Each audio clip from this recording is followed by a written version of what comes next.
کیا امام بخاری نے 20 رکعت تراویح پڑھی؟ اس کا کوئی حوالہ؟ دیکھو میرے بھائیو، امام بخاری کے بعد تم کہو گے امام ترمذی نے 20 رکعت تراویح کوئی پڑھی، اس کا حوالہ، پھر کہو گے امام ابو داؤد نے پڑھی، پھر کہو امام نسائی نے پڑھی۔ ارے ہم حنفی ہیں، ہمیں اس سے کیا لینا ہے کہ دوسرے ائمان کا کیا عمل ہے؟ ہم حنفی ہیں، احناف امام ابو حنیفہ اور فقہ حنفی کے بارے میں پوچھو۔ اگر امام بخاری علیہ الرحمہ نے پڑھی ہے یا نہیں پڑھی مجھے نہیں معلوم، اس سے کیا فرق پڑتا ہے؟ ہم کوئی بخاری تھوڑی ہیں، ہمیں کوئی بخار تھوڑے آتا ہے، ہمیں بخار نہیں، ہم تو تندرست ہیں، ہم تو حنفی ہیں۔ ختم ہو گیا لو بھائی، یہ فضول سوال ہے۔ اگر ہم امام بخاری علیہ الرحمہ کے فالوورز ہوتے تو آپ کا یہ سوال صحیح تھا۔ ہم تو امام ابو حنیفہ کے، امام شافعی، امام مالک، ہم 4 ائمہ کے فالوورز ہیں، اور چاروں کے شافعی مالک کے بارے میں مت پوچھو، ہم تو سب حنفی ہیں، تو امام ابو حنیفہ یہی حوالہ پوچھنا ہے۔ اور یہ تو اتفاق ہے کہ چاروں ائمہ متفق ہیں کہ تراویح 20 رکعت سنت ہے، اس میں چاروں ائمہ متفق ہیں۔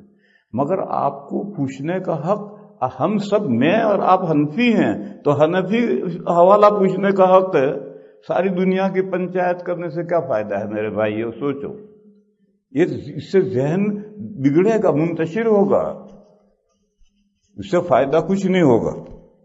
اسی لیے تقلید بھی ایک اسکول آف تھاٹ کی تقلید ضروری ہے، اور تقلید بھی ایک اسکول آف تھاٹ کی ضروری ہے۔ یہ جو حنفی شافعی ہیں، اس میں انڈیویجول پرسن کی تقلید نہیں ہے، یہ سب اسکول آف تھاٹ ہے۔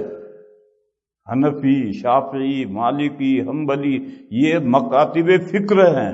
قرآن و حدیث میں سے مسائل نکالنے کے طریقے مختلف ہیں، ان چاروں کے طریقے مختلف ہیں، بس ان کی جو تقلید ہے وہ شخصی تقلید کہلاتی ہے، مگر وہ شخص واحد کی نہیں ہے بلکہ ایک مکتب فکر کی ہے۔